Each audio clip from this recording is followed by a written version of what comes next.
பேசுறேன். நான் காசியிலிருந்து வர்றேன். நான் சொந்த ஊர் பொருந்தல். நான் இப்ப இருக்கிறது பாசிங்காவரம். இப்ப நான் இருக்கிறது பழமடி சோலை. ராக்காய் தீர்த்தத்துக்கு அடுத்தும் இருக்கு. எல்லா ஆசீர்வாதம் கொடுக்குறது ராக்காய். இந்த ஐயா முழு கடவுளும் கொடுக்குறாங்க. நேற்று முழு கடவுளுக்கு கல்யாணம் நல்லா சிறப்பா சுரூபமா நடத்தினாங்க. எல்லாமே சந்தோஷமா இருந்துச்சு. ரொம்ப சந்தோஷமா இருந்துச்சு.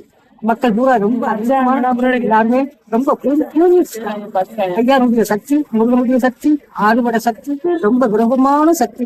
இந்த உலகத்திலேயே இல்லாத சக்தி ஆறுபடையிட்ட இருக்கு.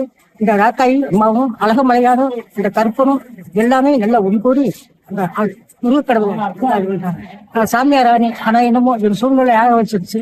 ஆனா இருந்தாலும் மனிதனுக்கு சூழ்நிலை. எனக்கு 73 வயசு ஆகுது. எல்லாம் வச்சு முடிச்சுட்டு வயசு 73. இந்த முருகக்கடவுள் காப்பாற்றி வச்சுருக்காங்க. எல்லாத்துக்கும் ஆசீர்வாதம். யாரும் எதுவுமே கொடுத்தா வாங்குவேன். இந்த இடம் என்னுடைய ஆத்மா சாந்தி ஐயா எல்லாம் அந்த முருகக்கடவுள் எல்லாத்துக்கும் ஆசீர்வாதம் கொடுத்தாரு. ஐயாவுக்கு வள்ளி தேவனைத்தோட கல்யாணம் நல்ல மூர்த்தி அற்புதமான கல்யாணம். எல்லா மக்களும் கூடி எல்லாத்துக்கும் அன்னதானங்கள் போட்டாங்க. எல்லாம் 5000 10,000 பேத்துக்கு அன்னதானங்கள் அடர்வு இல்லை. இந்த பழமொழி சொல்ற நடந்துச்சு. பல பேரும் வந்து செஞ்சுக்கிட்டு இருந்தாங்க. ஏகப்பட்ட அறிமுகம் நல்ல புண்ணியமா இருந்துச்சு. மக்களுக்கு எல்லாத்துக்கும்